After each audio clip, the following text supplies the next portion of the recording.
داعيا إلى الله بإذنه وسراجا منيرا إن الله وملائكته يصلون على النبي يا أيها الذين آمنوا صلوا عليه وسلموا تسليما اللهم صل على سيدنا ونبينا وشفيعنا وحبيبنا ومولانا محمد صلى الله عليه وعلى آله وأصحابه وسلم تسليما كثيرا كثيرا أما بعد فأعوذ بالله من الشيطان الرجيم بسم الله الرحمن الرحيم فلا وربك لا يؤمنون حتى يحكموك فيما شجر بينهم ثم لا يجدوا في أنفسهم حرجا مما قضيت ويسلموا تسليما وقال النبي صلى الله عليه وسلم ما من نبي بعثه الله تعالى في أمته قبلي إلا كان معه حواريون وأصحابون يأخذون بسنته ويقتدون بأمره ثم أنها تخلف من بعدهم خلوف يقولون ما لا يفعلون ويفعلون ما لا يؤمرون فمن جاهدهم بيده فهو مؤمن ومن جاهدهم بلسانه فهو مؤمن ومن جاهدهم بقلبه فهو مؤمن وليس وراء ذلك من الإيمان رواه مسلم أو كما قال النبي عليه الصلاة والسلام صدق الله العظيم وصدق رسوله النبي الكريم ونحن على ذلك من الشاهدين والشاكرين والحمد لله رب العالمين জামিয়া ইসলামিয়া গাজীপুরের উদ্যোগে আয়োজিত 5 দিনব্যাপী তাফসীরুল কোরআন মাহফিলের অধ্যক্ষার তৃতীয় দিনের সম্মানিত সুযোগ্য সভাপতি আলহাজ মাওলানা এমদাদুল হক মীর সাহেব, স্বত্বাধিকারী খাজা ইয়ার ট্রাভেলস লিমিটেড, উপস্থিত আছেন কাবিল এহতেরাম মুআজ্জাজ ও মুহতারাম হযরত উলামায়ে কেরাম, মুরব্বিয়ানে ইসলাম, বিভিন্ন জায়গা থেকে আগত ইসলাম প্রিয় কোরআন প্রিয় মুসলমান ভাইয়েরা, আশেপাশে বাড়ি ঘরে অবস্থানরত পর্দা নিশিন মা বোনেরা, আল্লাহ পাকের দরবারে লাখো কোটি শুকরিয়া, যিনি মেহেরবানি করে আপনাকে আমাকে বিভিন্ন অঞ্চল থেকে বাছাই করে পছন্দ করে এই বেহেশতের বাগানে উপস্থিত হওয়ার তৌফিক দান করেছেন। দিল থেকে অন্তর থেকে কালিমাতুশ শুকর আদায় করি আলহামদুলিল্লাহ। মুখতাসর কিছু কথা বলার মানুষে পবিত্র কালামুল্লাহ শরীফ থেকে আয়াতে কারিমা রসুল আরবি সাল্লাল্লাহু আলাইহি ওয়াসাল্লামের অসংখ্য হাদিস থেকে একটি হাদিসে পাক তিলাওয়াত করেছি। বলার মতো যোগ্যতা ইস্তেদাদ আমার নেই।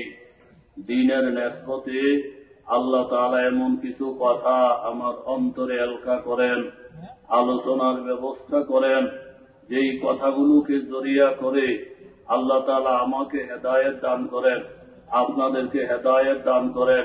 আমাদের সকলার গুনাহ খাতা বয়ানের এরকম বাড়িতে যাওয়ার আগে আগে আল্লাহ তাআলা যেন মাফ করে দেন। প্রত্যেকে জোরে বলে আমিন। আল্লাহ তাআলা আমাদের প্রত্যেকের নাম যেন ওলির দপ্তরে লেখাইয়া দেন। এই মাহফিল আলেম ওলামাদের উদ্যোগে এই মাহফিল, দোয়া করছি আল্লাহ প্রত্যেকের ওলি বানাইয়া দেন। আপনারা আমিন বলছেন। এমন এমন এলাকাও আছে, আমার নিজের অভিজ্ঞতা, বয়ানের মধ্যে যখন বলি আল্লাহ প্রত্যেকের ওলি বানাইয়া দেন, তুই দুই চারটা নুরানি মক্তবের ওলা পাইন কেবল চিল্লায় আমিন আমিন আমিন। আর যারা খুব বুঝিয়া মাথাটা নিচের দিকে দিয়া চুপ করে বসে থাকে, আমিন বলে না। একজনের জিজ্ঞাসা করলাম, দোস্ত ওলি বানানোর জন্য দোয়া করতেছি, আমিন বলেন না, কারণ কি? হুজুর ওলি হওয়া অনেক ঝামেলা। ওলি হইলে নামাজ পড়ন লাগবো, রোজা রাখন লাগবো, টুপি বিন্দন লাগবো, দাড়ির রোজা বাহন লাগবো, আবার উপরে একটা পাগড়ি, এরপরে তসবিহ তাহলিল জিকির আজকার তাহাজ্জুদ, অনেক ঝামেলা। তো এই জন্য মুফতি আমিন আসে না, ওলি হওয়ারে ভয় পায়। এরকম লোক বাংলাদেশে, কথা জোরে বলেন আছে না নাই? কথা খুব সংক্ষেপ। এই আমাদের অবস্থা হইলি ওয়াজ নসিহত মোটামুটি যদি শুনি, কিছু ওয়াজ নসিহত হুজুরের কান্দে, কিছু ওয়াজ নসিহত মেয়ে লোকের কান্দে, কোন ওয়াজ নিজের উপরে রাখতে রাজি না। এরকম লোক বাংলাদেশে জোরে বলেন আসেনি? মসজিদের পাশেই দোকান, দোকানের মধ্যে 12 জন মানুষ বসে বসে চা খায়। এর মধ্যে হুজুরের ভাইছে ভূতে, উনি টুপি মাথায় দিয়া এই 12 জনের সঙ্গে চা খাইতে বসে। এই চাটা মোটামুটি শুরু হয়েছে, এর মধ্যে মসজিদে আজান দিছে। আজানটা দিতে না দিতে 12 জনের কাছে এত, এই হুজুর আমাকে বাড়ি কই? আমাকে বাড়ি বরিশাল। আপনি মরতেন না? হুজুর কই কি লিগা? তো মসজিদে না আজান দিয়ে লাইছে, আপনি যে নামাজ পড়িয়া চা খান, আপনি জানেন কবরের আযাব কত কঠিন। একটা বাড়ির লগে পীরের সাপনা টুকনা সব আলগা করে ধুয়ে দিব, আপনার খবর নাই মিয়া সাহেব। মসজিদে না আজান হয়ে গেছে, আপনি যে নামাজ পড়িয়া চা খান। এখন এই 12 জনে সিধা করতেছে কারে? কি আপনারা আমার নতুন চিনেন নাকি? কথা বলেন কারে? এই 12 জনে এতে এক করতেছে, জোরে বলেন কারে? হুজুর। হুজুর হুজুর আজান দিয়ে লিছে, আজান দিয়ে লিছে। আমগো আপাই মসজিদের মতো হলি। ওই আর একটা লাভ হইতে আমগো আপাই সেক্রেটারি, আর একটা কয়ে যে আমগো আপাই যে মসজিদের কথা বলতেছি 200 বস্তা সিমেন্ট দিয়েছে, এখন সব খেলতেছে, মসজিদ মুখী বানাইতেছে। জোরে বলেন কারে? হুজুরের। এখন দোকানদার বেটা দেখতেছে বরিশাল্লা হুজুরের হস্তা পাইয়া কত জাতের মানুষ যে এক সপ্তাহ পরে সভাপতি আইয়া কালামঙ্কি দিয়ে, হুজুর আমারে বোধহয় আপনি চিনেন না। কয় না, আমি মসজিদের সভাপতি। এখন কমিটির লোকেরা বারবার বলতেছে হুজুর রাখছি, হুজুর রাখছি। হুজুরের দায় দায়িত্ব কি? তুমি আইসা একদিন হুজুরের দায়িত্ব বুঝাই দিয়ে যাও। হুজুর আমার লোকে মাসে একবার দেখা হইতেও পারে, নাও হইতে পারে। আপনার বেতন কত জানছেন? তো 6,000। আপনার কাজকর্ম কি বুঝে নিছেন? কয় না, কাজকর্ম তো বুঝে নিছি না। তাহলে ভালো করে কাজকর্ম বুঝে নেন। 1 নম্বর কাজ হলো আজান দেওয়া, 2 নম্বর কাম হলো একামত দেওয়া, 3 নম্বর কাজ হলো নামাজ পড়া। এরপরে পেশাব পায়খানা পানিতে নিয়ে ধুয়াতে রাখবেন, এই মসজিদটা চালাই নিবেন। আর 2 নম্বর কাজ হলো, এটা আমাদের এলাকার বিশাল কবরস্থান, আমি মসজিদের সভাপতি। এই যে সামনে তোলে আমার আম্মার কবর, ওই গাছের তলেটা আমার আব্বার, দাদার কবর জানি কই খুঁজে পাই না। এই পুরো এলাকার খবর, এই এলাকার মধ্যে এই সমস্ত মূর্তি গানের স্থাপন করেছে। এখানে আপনার দায়িত্ব হইল আজান দিবেন, একামত দিবেন, ঝাড়ু দিবেন, নামাজটা চালাই নিবেন, আর ডেলি 4 বার করে কবরস্থানটা জিয়ারত করবেন। এখানে আমগো বাপ মা শুয়ে রয়েছে, একটা কবরের উপরে যদি আজাব করে তাহলে আপনার 12টা বাজবো। এগুলো সব চেক দিয়ে রাখুন। আপনার দায়িত্ব, বেতন হলো 6,000। এই 6,000-এর মধ্যে 90টা কাম বুঝাই দিয়া সভাপতি সালাম দিয়া জায়গা। এরকম সভাপতি আমগো বাংলাদেশ, কথা জোরে বলেন আছে না নাই? আমার ওয়াজ নসিহতের দরকার নাই। 18 বছর পর্যন্ত এখানে বয়ান হইতেছে বাবা, এমন বহুত জায়গা আছে মাহফিলু গিয়ে দিয়ে লোকজন নাই, সভাপতি দিয়ে গেলাম মানুষ কই, হুজুর শহর এলাকা তো এখানে মাহফিলেও মানুষ হয় না, মসজিদেও মুসল্লি হয় না। ইমামের জিজ্ঞেস এই মিয়া মসজিদে বলে মুসল্লি হয় না, নামাজের বয়ান করেন না? তো হুজুর আগের ইমামে নামাজের বয়ান করছে, কমিটির লোক রাগ হয়ে হেরে বিদায় করে দিয়েছে। ইন্না লিল্লাহ, নামাজের বয়ান করছে ইমামের বাদ দিছে, কারণ কি? হুজুর চৌরা তো কমিটির লোকেরা রাগ, ৬,০০০ টাকা বেতন দিয়ে হুজুর রাখছি, ডেলি 3 বেলা গরম ভাত খাওয়াই, দেখলে সালামাল বিদেই কলাটা চুললে মোহ ঢুকে দিই, বড় কই মাছটা খাওয়াই, চেয়ার বিছিয়ে দিই, জায়গা দিয়ে দিই, ইজ্জত করি, সম্মান করি। এই হুজুররা পারে না নামাজটা চালাই নিত, কেবল আমগরে ডায়ে, কেবল আমগরে ডায়ে। আমরা যদি মসজিদে জানান লাগে তাহলে হুজুর ভাইলা লাভ কি? এই বইয়ে হুজুর দৌড়াইছে, জোরে কর নাউযুবিল্লাহ। গাছলি লেখে সেরাদত নারে গুরজারা কুনি, গাহা ইসমাইল রাজাদ কুরবা কুনি, ফরকে জাকারিয়া তুনি মাজ আর রাকার দি আই করিম, বর্তনে আইয়ুব সাবের তোমাই কেরমা কুনি, গাহ কলিলে খেসরাদর নারে গুলজারা কুনি, গাহা ইসমাইল রাজাদ আজ কুরবা কুনি, জহরে কাতিল বর হাসান বর তো আম কর দিয়ে রওয়া, তিগে কাতিল বর হুসাইন কারবালা ময়দা কুনি।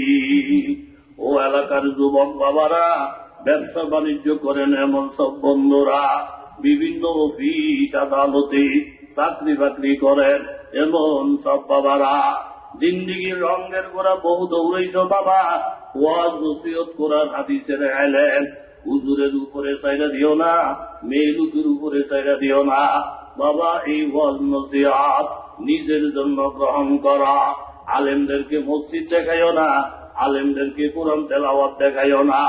আগে তুমি নিজে মসজিদ মুখী হও, তুমি আগে কোরআন তেলাওয়াতকারী হও। কুরআন হুসাকুম ওয়া আহলিকুম নারা, আল্লাহর সিস্টেম অনুযায়ী চলো বাবা। আল্লাহ তাআলা ডাক দিয়ে বলেন, বান্দা আগে তুমি নিজেরই জাহান্নামের আগুন থেকে বাঁচাও, তারপরে তোমার পরিবার পরিজনকে বাঁচাও। বাবা নিজের গুনার কথা খেয়াল করো, নিজের হেদায়েতের চিন্তা আগে নিজে করো। আল্লাহ তাআলা ডাক দিয়ে বলেন, ও বান্দা এই দুনিয়ার দৃষ্টান্ত কাবতনে উম্মিহি, মায়ের পেটের মতো। আপনার আমি যখন মায়ের পেটে ছিলাম, আল্লাহ তাআলা বারবার বলছেন, ও বান্দা এই মায়ের পেটে তোমাকে বেশি দিন রাখবো না, এই মায়ের পেটে রাখার নিয়ত কইরা আমি আল্লাহ তোমাকে বানাই না। তুমি তো জানো না রে বান্দা, তোমাকে আমি আল্লাহ কত ভালোবাসি, তোমাকে কত মহাব্বত করি। মায়ের পেটের জায়গাটা উন্নত না, এখানের জায়গাটা ছোট। মায়ের পেটে খাইগা রেহেমের মাধ্যমে যেই রক্ত খাইতেছ বান্দা, এই খাওয়ার মান ভালো না। অতএব কারণে আমি আল্লাহ তোমাকে মায়ের পেটে বেশি দিন রাখবো না। প্রত্যেকটা বান্দা মায়ের পেটের মধ্যে অবস্থান কইরা বন্ধুরা এই জায়গাটারে নিজের জন্য উন্নত জায়গা মনে করছে। ওগো আহকামুল হাকিমিন, এর থেকে বড় জায়গা আবার কিভাবে হইতে পারে? এর থেকে ভালো খাবার আবার কিভাবে হইতে পারে? আমি মায়ের পেটের থেকে যাইব না। আল্লাহ তাআলা ডাক দিয়ে বলেন, বান্দা ওয়াল্লাহু আখরাজাকুম মিন বুতুনি উম্মাহাতিকুম ওয়া আনতুম লা তা'লামুনা শাইআ ফাজা'আলা লাকুমুস সামআ ওয়াল বাসারা ওয়াল আফইদা লাআল্লাকুম তাশকুরুন। একজন বান্দা মায়ের পেট থেকে আসতে চায় নাই, আল্লাহ তাআলা জোর কইরা বান্দাকে মায়ের পেট থেকে বাহির করেছেন। আল্লাহ বলেন, ও কপাল পোড়া বান্দা, মায়ের পেট থেকে যখন বাপের ঘরের মধ্যে আসো, লা তা'লামুনা শাইআ, তখন তুমি কিছুই জানতা না। মাকে মা বইলা ডাক দিতে পারো নাই, বাবারে বাবা বইলা ডাক দিতে পারো নাই। দুনিয়াদারির কোন রকমের এলেন তোমার কলবের মধ্যে ছিল না রে বান্দা। ফাজা'আলা লাকুমুস সামা, কতবার আমি আল্লাহ তাআলা তোমাকে শ্রবণ শক্তি দিলাম, দৃষ্টি শক্তি দিলাম, বুঝার জন্য তোমাকে অন্তর দিলা, এবং বালেগ হওয়ার আগ পর্যন্ত শরীয়তের কোন বিধান তোমার উপরে আমি অর্পণ করি নাই। যখন তুমি বালেগ হইবা, ভালো মন্দ বুঝার ক্ষমতা যখন বান্দা তোমার হবে, তখন তুমি নিজে নিজে চেষ্টা করলি আমি আল্লাহর সন্ধান পাইবা। আফালা ইয়ানজুরুনা ইলাল ইবিলি কাইফা খুলিকাত ওয়া ইলাস সামাই কাইফা রুফিআত ওয়া ইলাল জিবালি কাইফা নুসিবাত ওয়া ইলাল আরদি কাইফা সুতিহাত। বান্দা পাহাড়ের দিকে তাকাইলি আমি আল্লাহর পরিচয় পাইবা। উটের দিকে তাকাও রে বান্দা, আসমানের দিকে তাকাও, জমিনের দিকে তাকাও।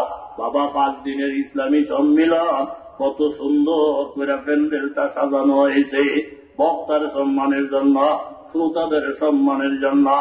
আল্লাহ বলেন, ও বান্দা, এখনো তুই জমিনে যাও নাই, তোমার সম্মানের জন্য আমি আল্লাহ তাআলা 7টা আসমানের প্যান্ডেল তোমার মাথার উপরে সাজাইছি। এমন একটা আসমান এত বড়, জমিন থেকে আসমানের দূরত্ব যদি 500 বছরের রাস্তা, একটা আসমান 500 বছরের রাস্তার সমান মোটা। এত বড় বড় আসমানটারে বান্দা তোর মাথার উপরে ঝুলাইলাম। আল্লাহুল্লাযী রাফা'আস সামাওয়াত বিগাইরি আমাদিন তারাউনাহা। এত মোটা একটা আসমান আমি আল্লাহ তাআলা তোমার মাথার উপরে ঝুলাইছি, একটা খুঁটি তোমার নজরে পড়বে না। খুঁটিবিহীন এত বড় আসমানটা তোমার মাথার উপরে যিনি লটকাইয়া রাখলো, সেই আল্লাহরে তুমি কেন চিনো না বান্দা? একজন নবী রাসূল যদি না পাঠাইতাম, আলেম ওলামা দিয়ে বয়ান নাও করাইতাম, শুধু আসমানের দিকে তাকাইলি আমি আল্লাহ পরিচয় পাওয়ার জন্য যথেষ্ট হইতো। জোরে বলেন ঠিক কিনা? নারায়ে তাকবীর, নারায়ে তাকবীর। এই আসমান জমিন এগুলা সব আল্লাহ বুঝার জন্য বিরাট বিরাট একটা দলিল। কথা জোরে বলেন ঠিক নেই? এখন আল্লাহ তাআলা বলতেছেন, বান্দা মায়ের পেটে তোমার বেশি দিন রাখবো না, জায়গা ছোট। বান্দা কো না গো আল্লাহ, এর থেকে বড় জায়গা আবার কেমনে হয়, এর থেকে ভালো খাবার কেমনে হয়? আল্লাহ পাক বুঝেছেন, বান্দা মায়ের পেটের থেকে যখন বাপের ঘরে যাইবা, বাবার ঘরটা অন্তত 10 গুণ বড়, ঘরটা যে বাড়িতে আছে আরো বড়, মহল্লাটা আরো বড়, থানাটা আরো বড়, জেলা আরো বড়, দেশ আরো বড়, মহাদেশ আরো বড়, সাগর মহাসাগর আরো বড়। এই পৃথিবীর মধ্যে আলো দেওয়ার জন্য আমি আল্লাহ তাআলা একটা সূর্য বানাইছি বান্দা। এই সূর্যটা পৃথিবী থেকে 13 লক্ষ গুণ বড়। তখন বান্দায় বিশ্বাস করে না, আল্লাহ এর থেকে বড় জায়গা কেমনে হয়, এর থেকে বড় জায়গা কেমনে হয়? বাবা মায়ের পেটে থেকে বাবার ঘরে যখন আসলাম, চতুর্দিকে যখন ঘুরে ঘুরে দেখলাম, এখন দেখছি যে আমার আল্লাহর কথা সত্য। মায়ের পেটের থেকে দুনিয়াটা যে কত বড়, কত বড়, এটাকে তুলনা করার মতন ভাষা কোন মানুষের কাছে নাই। জোরে বলেন ঠিক কিনা? মায়ের পেটের থেকে যে দুনিয়াটা বড়, কয় ইঞ্চি কয় ফুট এরকম তো দূরের কথা, কত যে বড়, এই বড়র কোন শেষ সীমানা নাই। এখন আল্লাহ বলতেছেন, বান্দা তাইলে মাথা ঠান্ডা কর। মায়ের পেট পাইয়া ভাবছিলি এর থেকে বড় জায়গা নাই। এখন দুনিয়া দেখা বুঝো আসছে মায়ের পেটের জায়গা কোনো জায়গাই না, মায়ের পেটের খাওয়ান কোনো খাওয়ানোই না। বুঝলি তো আমি কত বড় বানানেওয়ালা? মায়ের পেটের তুলনায় পরবর্তীতে কত বড় দুনিয়ার মধ্যে আনছি, দেখলি তো? বলে আল্লাহ দেখছি। তাইলে এখন ঠান্ডা মাথায় আরেকটা কথা শোনো বান্দা, এই যে মন জোড়ানো দুনিয়া, যেটা মায়ের পেটের থেকে কত বড়, মায়ের পেটের থেকে খাবারের মান কত ভালো, চলাফেরার মান কত ভালো। এখন ভালো করে শুনিয়ে রাখো রে বান্দা, এই দুনিয়াতেও আমি আল্লাহ বেশি দিন তোমাদেরকে রাখবো না। এইখানে রাখার নিয়ত কইরা বানাই নাই, বরং তোমাদেরকে সুখ শান্তি দেওয়ার জন্য আখিরাতের মধ্যে এমন একটা জান্নাত বানাইছি। জান্নাতি বান্দাদেরকে যখন জান্নাতটা দিব, একটা বান্দার জান্নাত এই দুনিয়ার থেকে কমপক্ষে 10 গুণ বড় হবে। জোরে গান সুবহানাল্লাহ। ইয়া আইনুন জারিয়া فيها سرر مرفوعة وأكواب موضوعة ونمارق مصفوفة وزرابي مبثوثة এমন জান্নাত যেই জান্নাতের মধ্যে 4টা নহর প্রবহমান, যেই জান্নাতের মধ্যে তোমার আসন গুলা সুউচ্চ করে মাবুদে সাজায়া রাখছি, এই জান্নাতের মধ্যে আল্লাহ তাআলা সুন্দর কইরা গালিতে ভিজাইয়া রাখছে। আকওয়াবুম মাওদুআ, তুমি যে পানি খাইবা পান পাত্র গুলা সাজাইয়া রাখছেন, তুমি যে খানা খাইবা খাবারের প্লেট গুলা সাজাইয়া রাখছেন, তুমি যে ঘুমাইবা সুন্দর করে খাট বানাইয়া রাখছেন। 72 জন হুর কমপক্ষে তোমার জন্য আমার আল্লাহ এমন ভাবে রেডি করে রাখছেন। লাম ইয়াতমিসুহুন্না ক্বাবলাহুম জাত ইনসুন ওয়ালা জাত, যাদেরকে কোন জিন ইনসান কোনদিন টাচ করে নাই, ইনটেক করা 72 জন হুর, আমি আল্লাহ তাদেরকে এই পরিমাণ রূপ দান করেছি। একটা হুর যদি প্রথম আসমানের মধ্যে আইসা দুনিয়ার মধ্যে একটু থুতু ফালাইতো, কিয়ামত পর্যন্ত তামাম দুনিয়া মেশক অম্বরের ঘেরানে মুখরিত হইত। জোরে কান সুবহানাল্লাহ। আমার কথাটার সারাংশ হইল এই বাবা, মাবুদে বলছেন মায়ের পেটের থেকে দুনিয়া অনেক বড়। আগে বুঝি নাই, দুনিয়ার মধ্যে আইসা বুঝলাম কত যে বড়। এখন আবার আল্লাহ তাআলা বলতেছেন বান্দা এই দুনিয়া তো বেশি দিন রাখবো না, এর থেকে বড় দেশে নিয়ে যাইব, বড় উন্নত জগতে নিয়ে যাইব, যেখানে তোদের হায়াত শেষ হবে না, নেয়ামত শেষ হবে না। ওই দেশের নাম হইল জান্নাত। আসলে মুমিনদের আসল বাড়ি তো হইল জান্নাত। জোরে বলেন ঠিক কিনা? এই জান্নাতে যাইতে হইলে ইবাদত বন্দেগীর দরকার। কথা জোরে বলেন আসেনি? নিজের মন মতন চইলা জান্নাতে যাওয়া যাবে না। জান্নাতে যাইতে হইলে আল্লাহর মন মতন চলতে হবে। আর আল্লাহর মন মতন চলার জন্য বিধান জানতে হইলে কোরআন লাগবে। এই কোরআনের যোগাযোগ ছাড়া আল্লাহ পাওয়া সম্ভব না। জোরে বলেন ঠিক কিনা? ওয়াদাইয়ান ইলাল্লাহি বিইذনিহি ওয়া সিরাজাম মুনীরা। এই কোরআন যেই নবীর উপরে নাযিল, আল্লাহ তাআলা ডাক দিয়ে বলেন, ও বান্দারা, নবুয়তের আকাশের মধ্যে বাবা আদম থেকে নিয়া যত পয়গম্বর জমিনে আছে প্রত্যেকের দৃষ্টান্ত হইল নক্ষত্রের মতো। আর তোমার নবী আমার নবী বিশ্ব নবী মুহাম্মদুর রাসূলুল্লাহ দৃষ্টান্ত সূর্যের মতো। সূর্য যখন পূর্ব আকাশে উদয় হইয়া যায়, তাম পৃথিবীর মধ্যে আলো দান করে। পাহাড় পর্বতে আলো পায়, ঘর বাড়িতে আলো পায়, রাস্তাঘাটে আলো পায়, সাগর মহাসাগরে আলো পায়। সূর্যের আলোটা যেমন তাম পৃথিবীর মধ্যে ব্যাপক ভাবে পৌঁছিয়া যায়। যাহা তো কায় নবুয়ত খোদা কি, ওয়া তো কায় নবুয়ত মুস্তাফা কি। সূর্যের আলো যেমন ব্যাপক, আমার নবীর নবুয়ত ব্যাপক। বাবা পূর্ব আকাশে যখন সূর্যটা উঠা আরম্ভ করে, চোর সব পলাইয়া ঘরের মধ্যে ঢুকিয়া যায়, ডাকাইতেরা সব পলাইতে লাগে। সারাদিন এইভাবে শিয়াল গুলা সারা রাত্র অন্ধকারের মধ্যে মায়মত চুরি করেছিল। সূর্যের আলোটা যখন দেখে শিয়ালে গর্তের ভিতরে ঢুকে যায়। আল্লাহ নবীর নবুয়তের আলোর সামনে কোন ইহুদি নাসারার মাতবুরি চলে না। আল্লাহ নবীর নবুয়তের সামনে কোন নাস্তিক বাদশাহের মাতবুরি চলে না। আল্লাহ নবীর নবুয়ত যখন প্রকাশ হয়ে গেছে, একমাত্র ইসলাম ও মুসলমানের মাতবুরি চলবে। জোরে বলেন ঠিক কিনা? নারায়ে তাকবীর, নারায়ে তাকবীর। আমি 9টা পর্যন্ত সময় নিয়েছি, সময় কম। কাজেই সূর্যের আলো উঠার পরে মোমবাতির আলোর যেমন দরকার লাগে না, আল্লাহ নবীর নবুয়ত মুসলমানদের সামনে থাকার পরে ইহুদি নাসারা, রাশিয়া, আমেরিকার কালচার আপাতত আমাদের কোন প্রয়োজন পড়ে না। বহুত বড় আল্লাহর ওলি, যে মুরিদ হয় ওলি হয়ে যায়, যে মুরিদ হয় ওলি হয়ে যায়।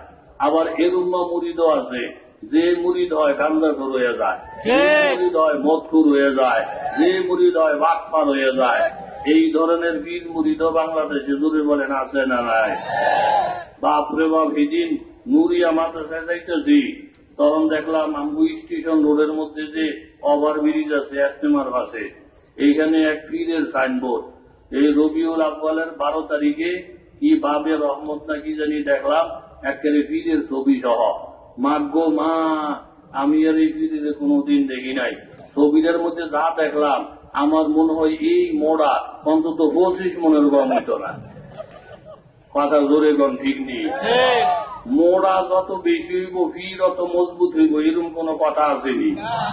মোড়া যত বেশি হইব ফির অত মজবুত হইব, এরকম কথা আসেনি। ওই ফিরের সম্বন্ধে বক্তৃতার মধ্যে আছে লাখ লাখ মোবাইলের মধ্যে।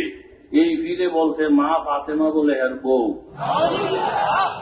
এই বেড়ায় বলে হযরত আলী রাদিয়াল্লাহু আনহুর ভাইরা। মাগো আল্লাহ নবী যদি বলে জামাতা, সুযোগ্য জামাতা, ১,৫০০ ভরাইয়া বুঝকি দিয়া নবীর মেয়ে বিয়ে করে জামাই হয়ে গেছে, তারপরে হযরত আলী রাদিয়াল্লাহু তাআলা আনহু ভাও, এই বেড়ায় মা ফাতেমার স্বামী, ইদিকে জোতা দেওয়া বাইরানের দরকার কিনা জোরে বলে। পরিষ্কার মোবাইলের মধ্যে আছে লক্ষ লক্ষ মোবাইলে, এর মুরিদে বলতেছে আমগো ফিরে রে আল্লাহ যে র্যাঙ্ক দিছে, কোন ওলি আল্লাহর এত র্যাঙ্ক দেয় নাই। আমারে আমার মুসল্লিরা শোনাইলো, এরপরে কইতাছে আমার বীরের আল্লাহ যে র্যাঙ্ক দিছে কোন নবী রাসূলরাও বলে এই পরিমাণ র্যাঙ্ক দেয় নাই। তাইলে নবী রাসূলের থেকে যদি কোন পীর বড় হয়ে যায়, সেই কথা যদি বিশ্বাস করে মুমিন থাকবো না, কাফের হয়ে যাবে। কেবল মোড়া হইলেই পীর হয়ে যায় বেড়া। ওই যে টঙ্গীর ইস্তেমার মধ্যে সৌদি আরবের জমাত হয়েছে, আইয়া লামতে এয়ারপোর্ট, এখন লাইমে এরা জমাতে নামাজ পড়বো, একজন ইমাম বিচারতেছে, যোগ্য ইমাম। তো বাঙালিরা নিয়ে কয়েকজন মুফতি সাহেব হাজির করছে, কয় মুফতি হাজা, শেখ হাজা, কয়েস হাজা, এই যাই কোন রকমের বাংলা আরবি মিলিয়া এগুলো বুঝাইছে। এরা এক নজর দেখা ইমাম পছন্দ হয় না। তো মানবী কয় এটা কি এর মুক্তি, এটা দিয়ে শরীরের মধ্যে বস্তু নাই, পেটের মধ্যে চর্বি নাই, চেহারার মধ্যে দি আমাদের এইভাবে ঘিয়ের মতন তুল তুল তুল তুল করে না। আসলে যে বাঙালি ছোট মোটা, সৌদির লোকেরা দেখা বাঙালি কি হয় না, পছন্দ হয় না। এরা তো আরাম আইসে খায়, খোরমা টোরমা খায়, এক একজনের শরীর নরম, মুসাফা করলে টের হইবেন ফার্মের মুরগির মতন তুল তুল তুল তুল করে। তাছাড়া আমাকে বাঙালি দুধ লাগে না। আরে বাঙালি যদিও এর মোটা লম্বা কম, 25 মন ওজন নাই, শরীরে গোস্ত নাই, কিন্তু আল্লাহ ওয়ালাদের ভিতরে মাল আছে। কথা করে বলেন ওই যে আমগো মাদ্রাসার মধ্যে একবার গেছি কোরবানির আগে দিয়া, আমাকে কষ্ট হয়নি কোন কি কথা, কোন সময় তো কম। কোরবানির আগে গিয়ে দেখি গেটের সামনে একটা বুটটা গরু বাইন্দা দিয়েছে। আমি কি বুটটা গরু কাজ?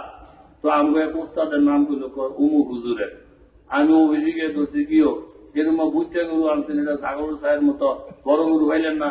হুজুর আমি তো একলা কোরবানি দেই, এই আমার তৌফিক যা আছে আমি দিয়ে গেছি। আমি করে 2-3 জন মিলা বড় একটা আনতেন, বড় লাগতো না, দিদি আমি দিদি ছাড়বো। আমি কি আরে হাদিসের মধ্যে আছে কোরবানির শুরু করে খাওয়ার হইয়া বহুত মানুষ বলতে পারিব।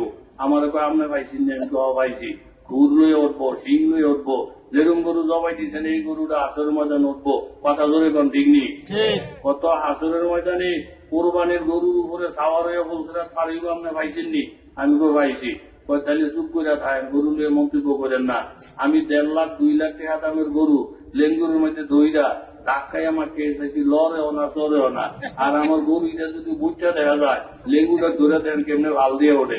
বড় বড় সাবেরা ওই 2.5 লাখ টাকা দামের মধ্যে হাগাইয়া বইয়া থাকতে থাকতে আমার তো 1 লাখ দিয়ে বার করে দিব। মিয়া আমগুলো সলিমুদ্দিন মনে হয় এক একটা আলেম ওলামার ভিতরে যে কি পরিমাণ পুঞ্জি লালা দিয়া দেওয়া, দুনিয়াটা গয়রাত হয়ে যাবে। ওই যে বাচ্চারে পাইছে ভূতে, বাচ্চা একটা অ্যালার্ম দিছে আমাদের যে নতুন গল্প নতুন কবিতা শোনাইব, আমি খুশি হইয়া তারা রাস্তার অর্ধেকটা দিয়ে যাবো। উজির বাচ্চা এইসব কথা কইেন না, দেশের মধ্যে শিক্ষিত সংখ্যা বাইরে গেছে। 2 জনে 2টা কবিতা কইয়া 2টা নতুন গল্প কইয়া পুরা রাষ্ট্র নিয়ে যাবো গা। আপনি ভিক্ষা করে নেই খাইবেন, দেশে শিক্ষিত হার বাইরে গেছে। বাচ্চাকে এত রং মনে করো না। যে যত নতুন কথা আমার শোনাইব আমি বলবো আমি জানি, আমি পারি। আরে বেটা আমি সূত্র মধ্যে আগেই জানি, এরকম বললে আর পুরস্কার পাইবনি কেউ? কথা কন্যা কা পাইবনি? বড় বড় শিক্ষিত লোকেরা লাইন দইরা নতুন গল্প নতুন কবিতা শোনায়, বাসাকে হেরে দৌড়া দৌড়া, এই সব আমি আগে জানি কি বললি আরেকজন ডাকছে, এই বেড়াগুলোকে হেরো দৌড়া। অর্থাৎ কেউ বাচ্চারে নতুন কথা শোনাইয়া পুরস্কার লইত, জোরে কন লইতে। একজন হুজুর 3 মাস বেতনবাহী, মাথাটা খাইতে খাইতে রাস্তার পাশে হাইটা যায়, ভিড় বাট্টা দেখে কয় না কিসের ভিড়, কয় নতুন কথা শোনাইয়া পুরস্কার নিব, শিক্ষিত লোকের ভিড়।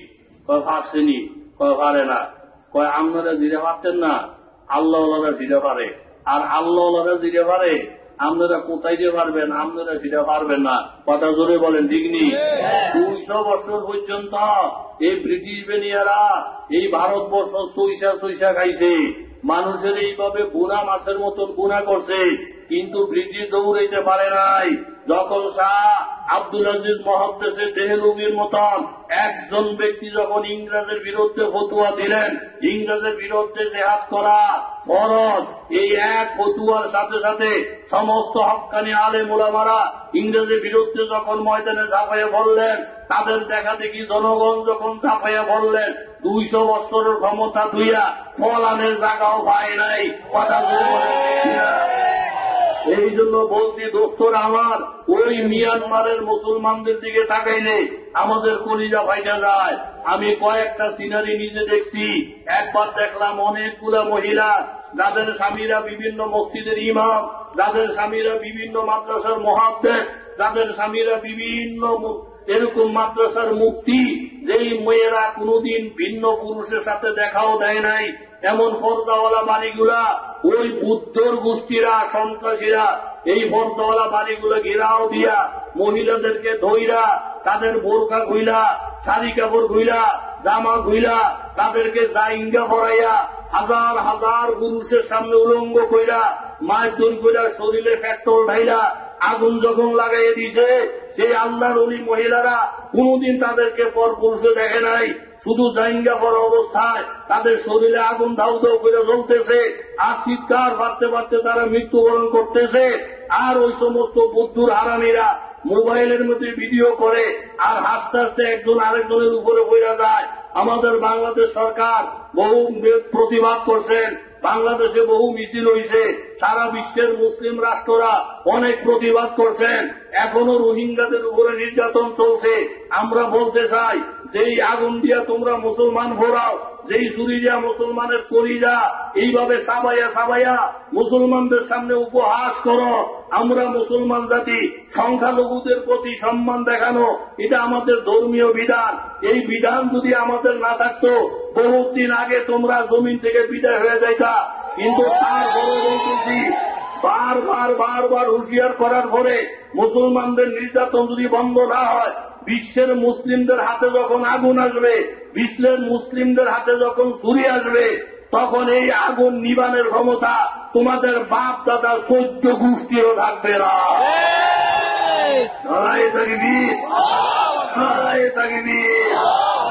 আমরা ফালাইন্য কাটি না, কথা জোরে বলেন ঠিক কিনা? হুজুরে টুহিরা মাথা দিয়া চুলকাইতে দেখতে দেখা যায় কিছু না, কিন্তু আল্লাহ আমাদের ভিতরে বারুদ, ভিতরে আগুন। কথা জোরে বলেন ঠিক নেই? আস্তে আস্তে গেছেন সবাই, তো গিরে হুজুর দৌড় মারে গা, হুজুরে বলে নতুন কথা কইয়া পুরস্কার নিব। মা গো মা, হুজুরে দেখতে যে টুন্না দেখা যায়, ভিতরে মনে মাল আছে রে, ল দেখি কেমনে নতুন কথা কয়, আমরা তো পারলাম না।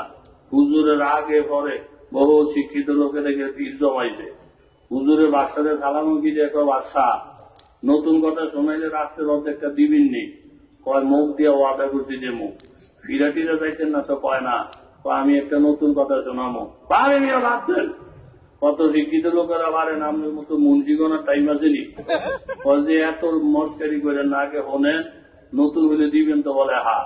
হুজুরের সালামকি দিয়া কইতেছে নতুন কথাটা হইল এই, আপনারা শুনেননি? আরে আপনারা শুনেননি কথা? বাচ্চার নতুন কথাটা হইল এই, আমার আব্বাই আপনার আব্বার কাছে 500 কোটি টাকা পাইতো, এই কথার আগে শুনছেননি? বাচ্চা যদি আগের মতন লাসন মেরে ওঠে, বুঝি তো জানি তো, তাহলে টেহারি দেন না 500 কোটি টাকা। আর যদি মা গো মা এরকম এরকম কথা আমার বাপ দাদার 14 অনে নাই, তাইলে কথাটা নতুন হইছে, রাষ্ট্রের অর্ধেকটা দেন, জোরে কন সুবহানাল্লাহ। আলতা আই বিজুকো मिट्टी की तारीकी में कौन दरियाओं के मौजू से उठाता है सहाब, किसने लाया खींच कर पश्चिम से बातें साजेगार, खाती है किसका ये नूरे आफताब, जहाँ तूफानों में फौज सफीना डगमगाता है, यही कदरे खुदाओ ना সাথে সাথে বাদশায় পায়ে পড়ে যায়, ও আল্লাহ রুলি, ও হক্কানি আলেম, যার সিনার ভিতরে আল্লাহর নবীর হাদিস, যার কলবের মধ্যে আল্লাহ পাকের পবিত্র কোরআন, যেই সমস্ত মুসলমানের কলবের মধ্যে বাবা কালেমায়ে তৈয়বার পাওয়ার আছে, ওই মুসলমান যত গরিব হোক, ওই মুসলমান যত দুর্বল হোক, বিপদের মুহূর্তে আল্লাহ পাকের সাহায্য তাদের আগে গোড়া আল্লাহ পাক সামিল করে। কাজে মুসলমানদেরকে কাজ করা, মুসলমানদেরকে নিঃশেষ করে দেওয়া, মুসলমানদেরকে পড়াইয়া ধ্বংস করে দেওয়া, এটা কোন কপাল পোড়ার পক্ষে সম্ভব হবে না। জোরে বলেন ঠিক কিনা? তাহলে ছোট ছোট হুজুর দেখা পছন্দ হয় না। এখন ওই সৌদি আরবে চাকরি করে আইসে মোড়া, মাথার মধ্যে লাল রুমাল, রুমালের উপরে আবার কি বিড়া, বিড়া দেখছেন সৌদি আরব বিড়া। আমাকে অনেক বাঙালিরা কয়, হুজুর আপনারা হুজুররা বিড়ি সিগারেট খান না, সৌদি আরবের বড় বড় হুজুর করে দেখছে সিগারেট খান। আমি কই কোন দেখলেন? কই এয়ারপোর্ট লাইন দিই মাখবো মা, সব হুজুর করতে একটা একটা করে সিগারেট। ও হেতারা তো বড় বড় জুব্বা বিন্দে। আমি কই দাঁড়িয়ে আসিনি, কয় না, একটার মোহর মধ্যে দাঁড়িয়ে নাই, কুদুর ঘরে ঘরে গেলে বিড়ি টানে, কুদুর ঘরে ঘরে বিড়ি টানে। আমি বুঝি এটা হলো এই দেশের পোশাক, যেই বেটা চুরি করে এই চোরের গায়ের মধ্যে এরকম একটা জুব্বা থাকে। কথা জোরে কর ঠিক নেই? জুব্বা একটা লাগালি মুন্সি হওয়া যায় না, ভিতরে সেই এলমেদিনের নূর ঠাহন লাগে। কথা জোরে বলেন ঠিক নেই? আমি প্রথম যখন গেছি যাইয়া আপনার জিদ্দা অজু কর্ম, তখন অজু কর্ম কারে জিগাই অজুর জায়গা কই, তখন এরকম বিড়া টিরা দেখা কালো সৌদি লোক। আমি জিগেলাম আরবি দিয়ে একটু এসাই বুঝি আর কি, পুরো আরবি তো জানি না, যে আর রজু বলে হাম্মাম হাম্মাম, এটা জিজ্ঞেসের বেড়ায় এমনি এমনি এমনি এরকম 3টা ঘুরান দিছে, এইভাবে এইভাবে এইভাবে এরকম 3টা ঠেক্কর যখন দিছে, আমি প্রথম ঘুরানির মধ্যে গেছি, গিয়া পরে পিছের দিকে চাইছি যে ঠিক আছে, পিছের দিকে যখন চাইছি বেড়ায় 2টা বুইর আঙ্গুল তুললা এরকম করে যখন হাত দিছে, আমি হীরা হয়ে পড়ছি। আমাদের বুইরাঙ্গুল দেখাইলে মানে তুমি লোমরা বুঝছো, কিছু বুঝো না, এটা একটা বুইরাঙ্গুলের তর্জমা। কথা জোরে কোন ঠিক নেই? বুইরা অনেক কারে জিগামো কারে জিগামো, পরে দেখি বাঙালি একটা ঝাড়ু দিতেছে। আমি কই ভাইয়া এই অজু করার একসঙ্গে করার জায়গা কই? কয় এমনি যাইবেন, এইভাবে যাইয়া সামনে পাইবেন। আমি কোন এইভাবে গেছিলাম তো ভাই নাই, কফার নাই কা, আমি এইভাবে গেছি, বেটা আমার বুইরাঙ্গুল দেখাইয়া একটা বেটি দিয়ে দিয়েছে, আমি হীরা হয়ে বলছি। পায় হায় আপনি ভুলে না করছে, বুইরাঙ্গুল দেখা যাতা দিয়েছিল না, আমি তো তাহলে এটা বুঝাইছে গুড গুড, তুমি ভেরি গুড, তুমি খুব ভেরি মানুষ, সুন্দর মতন যাইতেছ। তো সব দেশের ভাষা কি একরকম নেই? কথা কর না কা একরকম। এখন এই লাল রোমাল উঠে বিড়া টিরা দিয়া যখন লামছে, এই সৌদির জমাতে কয় যে হ্যাঁ কোয়াই সাজা, এবার হলে গোস্ত মোস্ত ভালো আছে, এই বেড়ায় উপযুক্ত। আইনে ঠেলে দিছি ইমামতি কত মাগরিবের নামাজে। অনেক মসজিদের সভাপতি কয়, হুজুর যদি কোনোখানে জাম লাগে জোহরে আসরে যায়, লাগলে আমরা করাই দেবো, কিন্তু মাগরিব টাকরিব ভাগ ফুক দিয়ে না, সুরাকার জানি না তো, কিতান পাবলিকে মানতো না। কথা জোরে কোন ঠিক নেই? ইমামতি করতে দিছে কোন নামাজে? কথা কন না গা, মাগরিবের নামাজে তো ইমামতি দিছে, ভিতরে গোস্ত হয় না আছে কিন্তু গুঞ্জিত নাই। প্রথম রাকাতের মধ্যে বসে কুল আউযু বিরাব্বিন নাস, সূরা নাসের পরে আপনাকে জানা মতন কোরআন শরীফ আর সূরা আসেনি।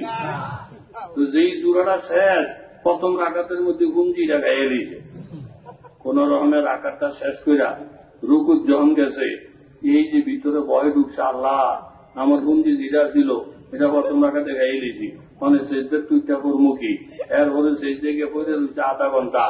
বড় আমি হিসাবে মনে করছে এরকম একটা আল্লাহ বলির দিছে ইমামতি করতো, তারা আমগো মতন বিড়ির নামাজ পড়বেন না, না আল্লাহর লোকে ডাইরেক্ট কালেকশন হয়ে গেছে। এখন মনে হয় আসছে আজিমের মোরা কাবায় আছে, এরকম চিন্তা করতেছি। আল্লাহ রলি পিছির থেকে আরেকজন ডাক দিয়ে আমি সাপ মাথা তুলালাম, ইমাম সাহেব ফলে গেছে গা, মোড়ায় না, কিন্তু ভিতরে কি নাই। পালতা আই বীজ কো मिट्टी की तारीकी में कौन दरियाओं के मौजूद से उठाता है साहब, किसने लाया खींच कर पश्चिम से पाते साजगार, खाकी किसकी है किसका आइए नूरे आफताब। বাবা কথাটা বলতেছিলাম, এমন বড় আল্লাহর ওলি, যেই মুরিদ হয় সেই আল্লাহওয়ালা হয়ে যায়, যেই মুরিদ হয় সেই আল্লাহওয়ালা হয়ে যায়। এমন আল্লাহওয়ালা বিশ্বাসদের কাছে বাবা তুমি মুরিদ হইয়া দেখো না, আল্লাহ তাআলা তোমার জিন্দেগি কেমন পরিবর্তন কইরা দেয়। জুনায়েদ বাগদাদী রহমতুল্লাহ আলাইহি ওনার খাদেমের সঙ্গে লইয়া সফরের মধ্যে বাহির হইছে। কত দূর যাওয়ার পরে নামাজের ওয়াক্ত হয়ে গেছে। জুনায়েদ বাগদাদী সাহেব বললেন, ও বাবা, নামাজের তো সময় হয়ে গেছে, তুমি আর আমি দুইজন, আর একজন মুসল্লি যদি পাইতাম, তিনজনে মিললে একটা জমাত করতাম, দেখো না দুই একজন মুসল্লি পাওয়া যায় কিনা। জুনায়েদ বাগদাদী বললেন, আল্লাহর ওলি, এইখানে মুসল্লি পাইব কোথায়? কোনো বাড়ি নাই, ঘর নাই, সব পাহাড় পর্বত। বলি একটু খেয়াল করে দেখো না বাবা, তিনজনের জমাত করা যায় কিনা। একটু পরে খাদেম ডাক দিয়ে বললেন, হুজুর, ওই যে পাহাড়ের মধ্যে একজন লোক পাওয়া গেছি, লাকড়ি কাটা নিয়ে ব্যস্ত আছি। জুনায়েদ বাগদাদী সাহেব বললেন, আমার সালাম জানাইয়া লোকটারে নামাজের দাওয়াত দাও। খাদেম বেচারা দৌড়াইয়া ওই লোকটারে জুনায়েদ বাগদাদীর সালাম জানাইয়া নামাজের যখন দাওয়াতটা দিলেন, দাওয়াতটা পাওয়ার সাথে সাথে উড়ালটারে সঙ্গে পাশে থুইয়া সোজা পাহাড়ের দিকে লাইনা জুনায়েদ বাগদাদীকে বললেন, হুজুর, নামাজের জন্য দাঁড়াইয়া যা, আমি একজন গরিব মানুষ, কাজ করে ঘুরা ভাত খাই, আমার হাতে সময় গা, নামাজের জন্য দাঁড়াইয়া যান। জুনায়েদ বাগদাদী বললেন, মিয়া, তুমি তো বড় কপাল ভরা, এলেম কালাম তো তোমার কিছুই নাই। বলি, হুজুর, কি জন্য? নামাজ পড়া যেমন ফরজ, নামাজের আগে ওযু করাও ফরজ। বাবা, তুমি তাড়াতাড়ি করে আগে ওযুটা কইরা আসা, তারপরে নামাজ পড়া। বুঝতেছি তুমি একজন মূর্খ মানুষ, কোন মাসলা মাসেল তোমার জানা নাই। ওই কাঠুরিয়া লোকটা ডাইকে বলেন, আল্লাহ বলি, আমি একজন মূর্খ বকলম কথা সত্তা, তবে আমি একজন আল্লাহর ওলির কাছে মুরিদ হইছি। আল্লাহর ওলির কাছে মুরিদ হইয়া ধর্ম সম্পর্কে কিছু এলেন আল্লাহর ওলির মাধ্যমে আমি শুনছি। হুজুর, আপনি আমাকে ধমক দিয়েন না, ওযু করার জন্য ধমক দিয়েন না। আমি যেই ওলির কাছে বয়াত হইছি, আমি তো জানি মুসলমান যারা, তারা কোন সময় ওযু ছাড়া থাকে না। সুরে গান সুবহানাল্লাহ। মর্দে হক্কানি কে পেশানি কা নূর, মর্দে হক্কানি কে পেশানি কা নূর, কব ছুপা রাতা है पैसे जी शोर, नूरे हक जाहिर हुआ दंदर वली, देख भी बासी अगर आली वली। জুনায়েদ বাগদাদী রহমতুল্লাহ আলাইহি লোকটার কথাটা শুই না, সাথে সাথে মাপ দিলেন। মাপ দিয়ে বুঝতে পারলেন মুসলমান বলে কোন সময় ওযু ছাড়া থাকে না। কথাটার দ্বারা বোঝা যায় লোকটা সব সময় ওযুর হালাতে থাকে। লোকটার ভিতরে আমলের নূর আছে, লোকটার ভিতরে আল্লাহর মারিফত আছে। খাদেমের ডাক দিয়ে বলেন, বাবা, এই লোকটার কথা আমার মহব্বত বাইরে গেছে, এখন আমার মন চায় আজকের নামাজের ইমামতি আমি না কইরা আমাদের দুইজনের ইমাম এই কাটুরিয়ার পিছনে 2 রাকাত নামাজ পড়তে মন চায়। জোরে কোন সুবহানাল্লাহ। খাদেমে বলেন, আল্লাহর ওলি, মানুষ চিনার ক্ষমতা তো আপনার আছে, কপালের দিকে তাকাইলি তার ভিতরে কি পরিমাণ খুশি। আল্লাহ ওয়ালাদেরকে ধোঁকা ফাঁকি দেওয়া যায় না। জুনায়েদ বাগদাদী সাহেবের কথাটা শুই না। বাবা, যেই লোকটা লাকড়ি কাটে দেখতে গরিবের মতন দেখা যায়, রিক্সা চালকের মতন দেখা যায়, ছোট্ট একজন দোকানদার দেখা যায়। এই বাংলার জমিনে এমন লক্ষ লক্ষ ওলি আছে, তাদেরকে দেখতে পোশাক আশাকে তেমন উন্নত দেখা যায় না।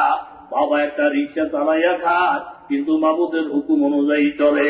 একটা সাধারণ দোকানদারি করে, মাবুদের হুকুম অনুযায়ী চলে। গরিব গরিব মানুষ, আল্লাহ নবী হাদিসে ঘোষণা করেন, অল্প সম্পদ পাইয়া কেউ যদি আল্লাহর উপরে খুশি হইয়া যায়, ওই লোকটার অল্প আমল পাইয়া আল্লাহ তার উপরে খুশি হইয়া যাবে। জোরে কর সুবহানাল্লাহ। জুনায়েদ বাগদাদী রহমাতুল্লাহ আলাইহি কাঠুরিয়ার ইমাম বানাইয়া দুইজনের পিছনে নামাজের নিয়ত বানলেন। নিয়ত বাইনা নামাজ শুরু করছেন। বাবা, নামাজের মধ্যে এমন মনোযোগ, এমন আন্তরিকতা। জুনায়েদ বাগদাদী প্রত্যেকটা সূরা কেরাতে লাগে যেমন কসম শিউরে শিউরা ওঠে, রুকুর মধ্যে গেলেই যেন কান্না কান্নার ভাব। নামাজটা কইরা জুনায়েদ বাগদাদীর মনটা বড় খুশি হয়ে গেছে। ডাক দিয়ে বললেন, বাবা কাঠুরিয়া, তোমার পিছনে যে নামাজ পড়লাম, জীবনে এত শান্তির নামাজ মনে হয় কোনদিন পড়ি না। বাবা, তোমার কাছে আমি একটা কথা জানতে চাই। তুমি একজন আল্লাহওয়ালার কাছে মুরিদ হইয়া এমন একটা মকাম অর্জন করছো। বাবা, তোমার কাছে একটা জিনিস জানতে চাই। মাঝে মধ্যে রুকুর মধ্যে বেশি দেরি করছ, আবার কোন রুকু তাড়াতাড়ি করছ, কোন সেজদা তাড়াতাড়ি হয়েছে, আবার কোন সেজদা একটু লম্বা হয়ে গেছে। বাবা, এমন বেশকম করার কারণটা কি? তুমি যদি আমারে জানাইতা। কাটুরিয়া চোখের পানি ছেড়া দিয়া জুনায়েদ বাগদাদী বলতেছেন, ও আল্লাহর ওলি, আমি তো আপনার মতো এত বড় আলেম না, আমি তো মুফতি না, মুহাদ্দিস না। আল্লাহর ওলিদের জুতা সোজা করে মুরিদ হইয়া আল্লাহর পরিচয় পাইছি। হুজুর, আমি যখন নামাজে চলে যাই, আল্লাহ আর রুকু আর সিজদাতে যখন যায়, মাবুদের পায়ের মধ্যে পইরা আমি কান্নাকাটি করতে থাকি, যতক্ষণ পর্যন্ত মাবুদে আমার রুকু সিজদা কবুল না করে, ইশারা কইরা না বলে, ততক্ষণ পর্যন্ত আমি কাটুরিয়া রুকু সিজদা থেকে মাথা উঠাই না। জোরে কর সুবহানাল্লাহ। এই কথাটা শুইনা রে বাবা, জুনায়েদ বাগদাদী ডাইন গালের মধ্যে একটা জমা দিল, বাম গালের মধ্যে একটা জমা দিয়া লোকটারে বুকের সঙ্গে জড়াইয়া বললেন, বাবা, তোমার দিলের থেকে কিছু বয়স আমারে দাও। ও এলাকার যুবক বাবারা, ও এলাকার শিল্পপতি বাবারা, ওয়াজ নসিহত বড় কথা না বাবা, হয় দাওয়াত ও তাবলীগের সাথে জড়িত হইয়া যান, আর না হয় যে কোন হক্কানি আলেম ওলামার কাছে গিয়া এইভাবে মুরিদ হইয়া যান। কারণ আলেম ওলামার সহবত ছাড়া বর্তমান জমানায় ইমান আমলের উপরে চড়া অনেক কঠিন হইয়া যাবে। জুড়ে বলেন ঠিক কিনা? কিতাবের মধ্যে আসি মদিনার জিন্দেগি, আল্লাহর নবী সরকারে দু আলম তখন মদিনা। একজন নবীর যুবক সাহাবী আর একজন সাহাবী মেয়ের উপরে অনেক আছে। দীর্ঘদিন পর্যন্ত বিবাহ প্রস্তাব দিছে, কিন্তু মেয়ের অভিভাবকেরা রাজি হয় না, যুবকের মনের আশা পূরণ হয় না। আজকে আল্লাহ তাআলার মসজিদ, উভয় পক্ষ রাজি হইয়া দুইজনের মধ্যে বিবাহ শাদী হবে। যুবকটার মনের মধ্যে বড় আনন্দ, যুবতীর মনের মধ্যে বড় আনন্দ। দীর্ঘদিন পর্যন্ত ছেলেটার জন্য পাগল, দীর্ঘদিন পর্যন্ত এই ছেলে মেয়ের জন্য পাগল। আজকে তাদের বিবাহর দিন, উভয় পক্ষের মুরব্বীরা বাড়ির মধ্যে আসছে, বিবাহর রমরমা আনন্দ, প্রত্যেকটা ঘরে ঘরে ভুক্তির আমেজ। এই অবস্থার মধ্যে বাবা দুইজনের সঙ্গে বিবাহ শাদী যখন হইয়া যায়, বিবাহ শাদী হয়েছে, কিন্তু এখনো তাদের মধ্যে এরকম ভাবে মোলাকাত হয় না, বাসর ঘর হয় না, ফুল সজ্জা হয় না। বিবাহ শাদী কমপ্লিট হয়েছে মাত্র, আকশাক চলছে, খাওয়া দাওয়া হবে, ঠিক এমন একটা আনন্দ মুখর পরিবেশে একজন সাহাবী আইসা ডাক দিয়ে বলেন, ও বিয়াওয়ালা বাড়ির মানুষেরা, ও বিয়াওয়ালা বাড়ির মানুষেরা শোনো, বিশেষ একটা প্রয়োজনে আল্লাহর নবী জিহাদের ময়দানে রওনা দিতেছে। আগে বলার সুযোগ পায় নাই, এটা যেই কোন কৌশলে নবীজি আগে বলেন নাই, কিছুক্ষণ পরেই নবীজি রওনা দিবে। এই বিবাহওয়ালা বাড়ির মধ্যে এমন যদি কোন আল্লাহর পাগল থাকেন, নবীর পাগল থাকেন, নবীজির সঙ্গে জিহাদে যাওয়ার জন্য আপনাদেরকে আহ্বান করতেছি। এই এলানটা দিয়া বাবা সাহাবী দৌড়াইয়া মসজিদের মধ্যে চলে গেলেন। দুলার কানের মধ্যে যখন এই আওয়াজটা আসছে আল্লাহ নবী জিহাদে যাবে, সাথে সাথে কর্তৃপক্ষরা ডাক দিয়ে বললেন, ও মেয়ের অভিভাবকেরা, ছেলের অভিভাবকেরা, আপনাদের কাছে আমার একটা অনুরোধ, যেহেতু উনি আমার বিবি হয়ে গেছে, বিবির সাথে আমাকে মোলাকাতের একটু সুযোগ করে দেন। তাড়াতাড়ি একটা ঘর খালি কইরা এই নতুন দুলা এবং নতুন বিবি দুইজনের সাথে মোলাকাতের সুযোগ করে দিলেন। দরজাগুলা বন্ধ কইরা এই মুহূর্তে স্বামী স্ত্রী ছাড়া আর কেউই নাই। স্ত্রী মনে মনে ভাবছে, আমার স্বামী কেন জানি আমার একান্ত ভাবে সাক্ষাৎ চাইছে। স্বামী ডাক দিয়ে বলেন, বিবি গো আমার, এখনো তো আমাদের সঙ্গে বাসর ঘর হয় না। বলে, আমি ইজাব কবুলের মজলিসের মধ্যে ছিলাম, এই টাইমে আমার কানের মধ্যে আসছি আল্লাহ নবী নাকি জিহাদের ময়দানে রওনা দিতেছে। বিবি তুমি আমারে তাড়াতাড়ি বিদায় করে দাও, আল্লাহ নবী জিহাদের ময়দানের মধ্যে গেলে আর আমি যদি শ্বশুর বাড়িতে যাইগা এইখানে বাসর ঘর করতে যাই, বিবি গো আল্লাহর কসম তোমারে আমি ভালোবাসা দিতে পারবো না। সব সময় মনটা নবীর কাছে যাবে। আল্লাহ নবীর জানি কি অবস্থা হয়, নবী জানি মাইর খাইছিনি, কোরআনের জানি কি অবস্থা। বিবি আমার বাসর ঘর থাকবে না, সারাক্ষণ আমার মন নবীর জন্য কাঁদবে। কাজেই তুমি যদি দয়া কইরা আমার একটু পারমিশন দাও, আমি এই মুহূর্তে তোমার সাথে বাসর ঘর না কইরা আমার নবীর সঙ্গে জিহাদের ময়দানে যাবো। জোরে কান সুবহানাল্লাহ। বিবি এ কথাটা শোনার সাথে সাথে বাবা একটা মুস্কি হাসি দিয়ে বললেন, আল্লাহর কাছে লাখ কোটি শুকরিয়া, এমন একটা স্বামী আল্লাহ আমাকে মিলাইছে। স্বামী গো, আমি আল্লাহর কসম খেয়ে বলি, এই মুহূর্তে যদি তুমি আমার সাথে বাসর ঘর করতে যাও, আমিও তোমারে প্রেম দিতে পারবো না। কারণ আল্লাহর নবী জিহাদে যাবে, মুসলমানেরা কাফেরদের মারি খাবে, এই মুহূর্তে আমার অন্তরে ভালোবাসা আসবে না। তোমার সাথে আমি একমত।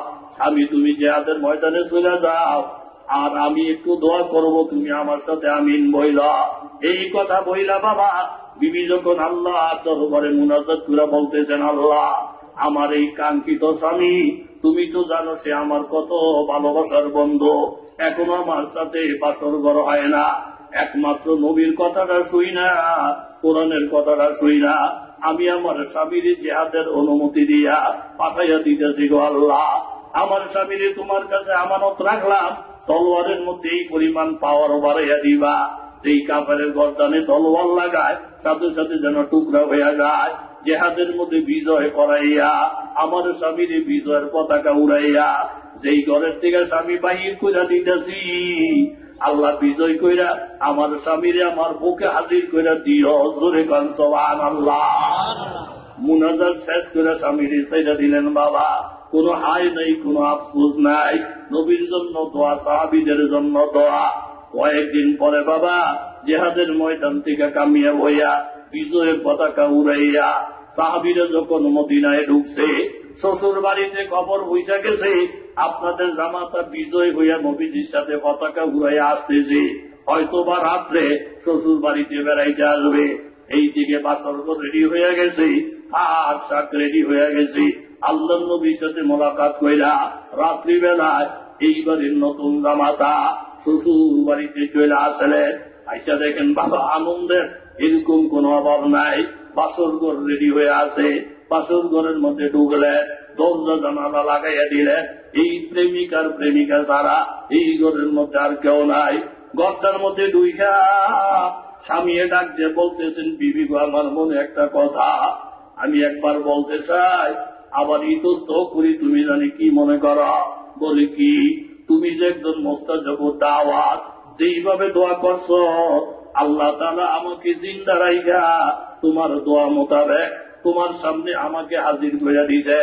কত লাশের উপরে ফাড়াইয়া ফাড়াইয়া যুদ্ধ করছি, আল্লাহ ইচ্ছা করলে আমাদের তো শহীদ বানাই দিতে পারত, কিন্তু তোমার দোয়াটা কবুল কইরা আমাকে তোমার সামনে যে আল্লাহ হাজির করে দিলে, তোমার সাথে প্রেম বিনিময় করার আগে আমার মন চাইতেছে আমার মাবুদের কাছে সংক্ষেপে 2 রাকাত নামাজ পড়া মাবুদের শুকরিয়াটা আদায় কইরাতে এই জোরে কান সুবহানাল্লাহ। সাথে সাথে বিবি স্বামীর গালের মধ্যে সময়কে বলেন, স্বামী গো আমার, তোমার মতন স্বামী পাই আমি আমার নিজের ধন্য মনে করি, স্বামীর আমার কুলে পৌঁছাইয়া দিয়েছি। আগে তো সেই আল্লাহর শুকর আদায় করব, তারপরে তোমার সাথে প্রেম বিনিময় করব। জোরে বলেন ঠিক কিনা? দুইজনের মধ্যে পরামর্শ হয়ে গেছে। স্বামী বললেন, যাও তুমি ওই ঘরে 2 রাকাত নামাজ পড়ো বিবি, বেশি দেরি করো না, আমি কিন্তু সহ্য করতে পারবো না। আবার বিবি ডাকতে বলেন, স্বামী ওই রুমের মধ্যে তুমিও 2 রাকাত পড়ো, বেশি দেরি করো না, কারণ তোমার প্রেমের ব্যথা আমি সহ্য করতে পারবো না। আমিও তাড়াতাড়ি করে 2 রাকাত পড়বো, তুমিও তাড়াতাড়ি করে 2 রাকাত পড়া, মাবুদের কাছে আগে শুকর আদায় করা, তারপরে আমাদের প্রেম বিনিময় হবে। এই কথাটা বইলা বাবা দুইজন দুই রুমের মধ্যে গিয়া নামাজের নিয়ম বাঁধছেন। স্বামী যখন নামাজের নিয়ম পাইলা আল্লাহু আকবার বইলা আমার আল্লাহরে ডাক দিয়েছেন। বাবা নামাজের মধ্যে সূরা কেরাত যখন শুরু হইয়া যায়, বিবির প্রেম ভালোবাসা বাদ হইয়া আমার মাবুদের প্রেমের সাগরের মধ্যে ডুব দিয়া যায়। জোরে কোন সুবহানাল্লাহ। এমন ভাবে তেলাওয়াত চলছে রে বাবা, তেলাওয়াত করতেছেন আর চোখ দিয়া গড়াইয়া গড়াইয়া পানি বর্ণনা করতেছি। এইভাবে লম্বা তেলাওয়াত কইরা রুকুর থেকে যখন সিজদার মধ্যে গেছে, সিজদার মধ্যে গিয়ে শুনতে পায় বাবা মসজিদে নববীর দেখা ফজরের নামাজের আওয়াজ পাওয়া যায়। জোরে কোন সুবহানাল্লাহ। তাড়াতাড়ি স্বামী সালামটা ফিরাইয়া নিজে নিজে লজ্জিত হয়ে গেছেন। ওগো আমার মাওলা, আমার বিবি জানি মনে মনে কি বলে, তোমার প্রেমের মধ্যে বইরা দুনিয়ার প্রেমিকার কথা বইলা গেছি। আমার একটু মনে নাই আমি যে একটা শ্বশুর বাড়িতে আসছি, আমার যে নতুন বিবি আছে, যার কারণে সারা রাত্র চলে গেছে। আল্লাহ আমার বিবি জানি আমার উপরে কত রাগ করছে গো আল্লাহ, তুমি আমারে মাফ করে দিও। মুনাজাতটা শেষ কইরা রুমের মধ্যে গিয়া দেখে বাবা বিবি নাই। যেই রুমের মধ্যে বিবি নামাজ পড়ার কথা, ওই রুমের মধ্যে গিয়া দেখে বিবি সাহেব এখনো সেজদায় কইরা কাঁদতে আছে। জোরে কোন সুবহানাল্লাহ। বিবিরে ডাকতে বলেন, বিবি গো তাড়াতাড়ি সালাম ফিরে নামাজ শেষ করে দাও।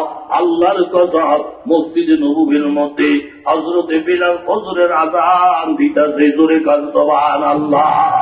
বিবি সালামটা ফিরাইয়া স্বামীর পায়ের মধ্যে কইরা বলতেছেন, স্বামী গো মানে মাফ করে দাও, তুমি যে আমার মহব্বতের স্বামী সন্দেহ নাই, কিন্তু নামাজের মধ্যে দাঁড়াইয়া যখন মাহবুদের প্রেমে পড়ে গেছি তখন তোমার কথা ভুলে গেছি।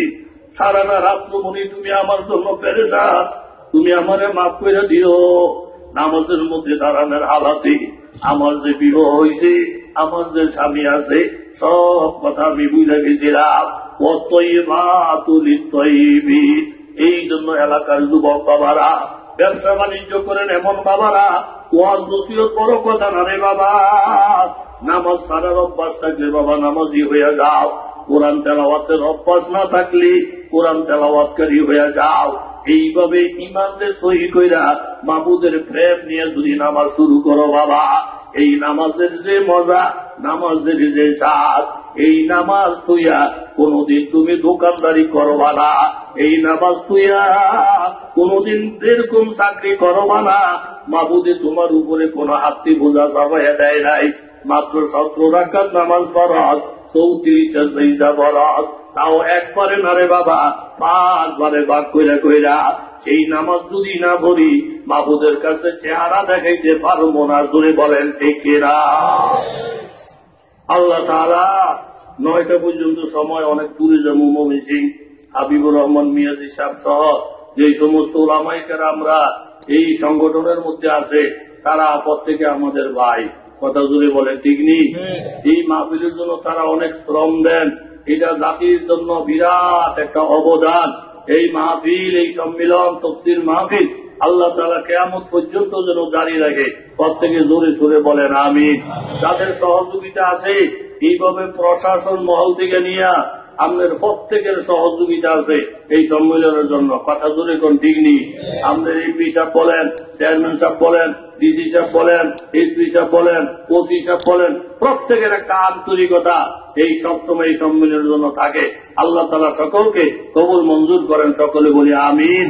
এখন ইনশাআল্লাহ ধারাবাহিক ভাবে অনেক বড় বড় ওলামায়ে কেরাম একের পর এক আসতে থাকবেন। আপনারা উইটা কেউ আমার সাথে মুসাফা করতেও যাইেন না, যেইভাবে আছেন এইভাবেই থাকেন। আমি আপনাদের জন্য দোয়া করি, আপনাদের কাছ থেকে দোয়া চাই। ওয়া আখিরু দাওয়ানা আনিল হামদুলিল্লাহি রাব্বিল আলামিন।